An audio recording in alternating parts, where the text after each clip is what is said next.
Hi everyone, welcome to my newest tutorial featuring the Manny MUA palette with Makeup Geek. It is a soft, shimmery, smoky, summery eye. Now here I have my bake under my eye to catch most of the fallout from my dark shades, which is why I look a little bit crazy. But first I'm going to use the lightest shade from my Tarte in Bloom palette, which is called Charmer, just because the Manny palette doesn't have a lighter matte shade for me to use as my blending colour. But using a shade like this all over your eye, you can use it when you're fair to kind of brighten up the eye area, but also make blending the other tones over it a lot easier. So then I'm going to take Beaches and Cream from the Manny palette. I understand this is a really popular shade from Makeup Geek, and I get why. Even on really fair skin tones like mine, it's just enough to warm up the crease, start the blending process, and add a little bit of definition. Almost like using a very light bronzer in there. I'm also adding it to the outer corners of my eye for the same purpose. Just adds a little bit of warm glow, but also it's going to aid mostly in blending. So now I'm going to take the next colour down, which is Sora. This is another matte shade. By layering all the different matte browns in this palette, it really is going to make it as easy as possible to blend the shades out. A lot of people have trouble blending matte shades, especially darker ones, so by graduating the colours up into from your lightest to your darkest, it means that it's a little bit easier. So this one is Frappe, which is another really popular Makeup Geek shadow, and I'm really happy to have it in this palette. It is just going to add that little bit of depth. I'm concentrating this mostly on the outer corners as opposed to sweeping it up into my socket like I did the other two shades. So this is where I'm going to start adding my depth slowly, slowly, slowly.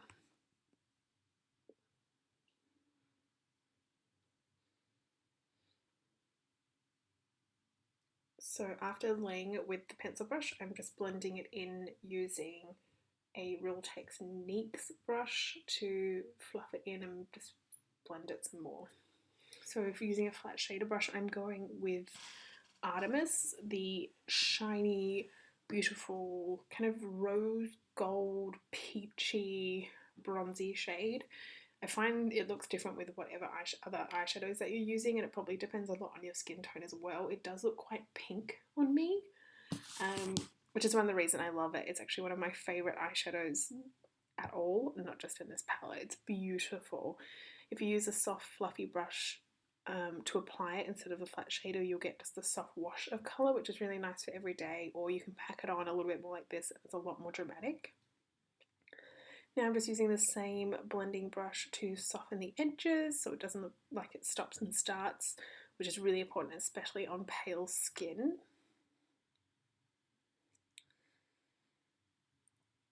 And then I'm going to take Aphrodite, which is the darkest shade in this palette, and it's a dark, very warm, kind of chocolatey matte brown.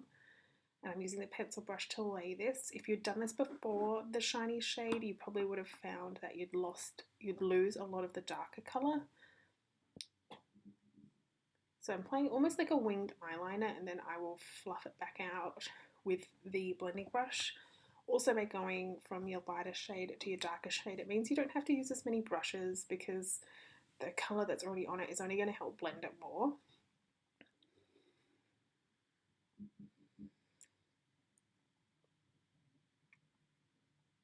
The pencil brushes are particularly good if you're like me and if you're quite a small eye shape, because you can get it exactly where you want it. People with big beautiful eyes can use kind of the big fluffy brushes to place, but it just gets a little bit messy on my eyelid. So now I'm going to take Luna, the very beautiful kind of champagne, goldy champagne colour, and place it in my tear duct area just to brighten up. I'm using a clean pencil brush for this one because I don't want to add any darkness, and then a fluffy brush just to blend out and add highlight underneath my brow. I do, because of my eye shape, I do like my brow bone to stand out quite a bit, just to help push back my eye and bring forward my brow. And then on my finger I'm going to take Luna as well, just press a little bit on, just a tiny little bit, just to brighten the eye look even more, at another dimension, mostly at the start of my eye, so it kind of creates a little bit of a gradiated effect. Now I'm going to dust all this crazy powder off of my face using just a small blending brush, and then underneath my eye I've just started following using the same shades, so the Beaches and Cream, the Sora, the Frappe, Aphrodite, and then a little bit of the Artemis as well, then blending them on the outer corners now that I don't have the powder, so it all is continuous and flows together.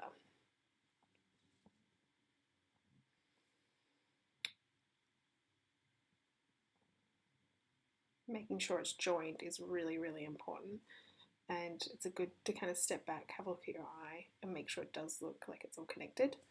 Now my Kat Von D Tattoo eyeliner, which I'm not going to make you sit through watching me apply all of it, but just a nice cat's eye to kind of elongate my eye shape. Then my Estee Lauder Double Wear Mascara as usual. It is a really good mascara brush. It's not going to make your lashes crazy, but it works really well.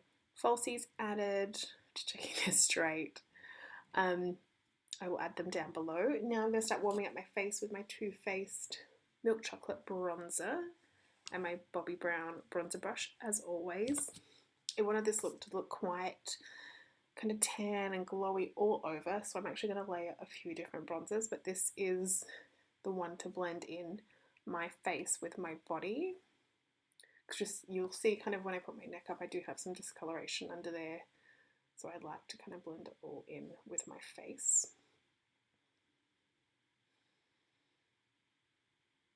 I put it on like so heavy. I know some people do just a little bit lower, but I do like quite a bit of bronzer to warm it all up. On the nose, so you look like you've been out in the sun, but I don't. The Bobbi Brown bronzing powder in Natural, which is number 1. As a contour, like a broad contour, so I'm not concentrating it, making it really fine. I'm using quite a big brush, but laying it over the top. This is a little bit of the cooler bronzer, so I like to lay it over the top just to add a little bit more depth and dimension. I'll also use this under my lip and then down my nose, adding to that I've been out in the sun look. Bobbi Brown bronzers are my absolute favourite.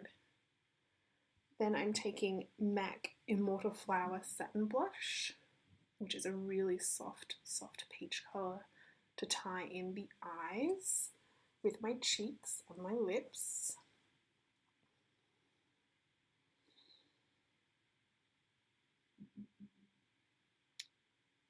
And this just kind of, I do like to match my blush colour to my eyes because it makes me look a little bit warmer. The MAC Mineralized Skin Finish in Adored, which is a peachy highlighter or peachy skin finish.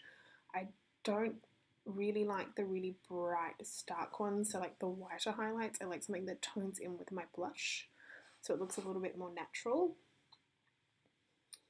but still kind of glowy and pretty and soft, but just not as stark. Now I'm taking Bobbi Brown's lip liner in Pale Pink, which is a really, really good lip liner for exaggerating your lip shape because it is so close to most people's natural lip colour. Really good formula. And then I'm taking MAC's, what is this? Naked Bliss Mattene lipstick, which they may not make anymore. I like the combination of a matte lipstick for longevity, but then I will always top it off with a little bit of gloss. Shake out the hair, and then this is my lip gloss. It is Hi-Falutin Dazzleglass by MAC, and just a tiny little bit because I just don't love matte lips on me. I prefer that kind of natural gloss, which does make sense because gloss, no one's lips are glossy naturally. But that is my completed look. Please comment, rate, subscribe, ask any questions, and I'll see you next time.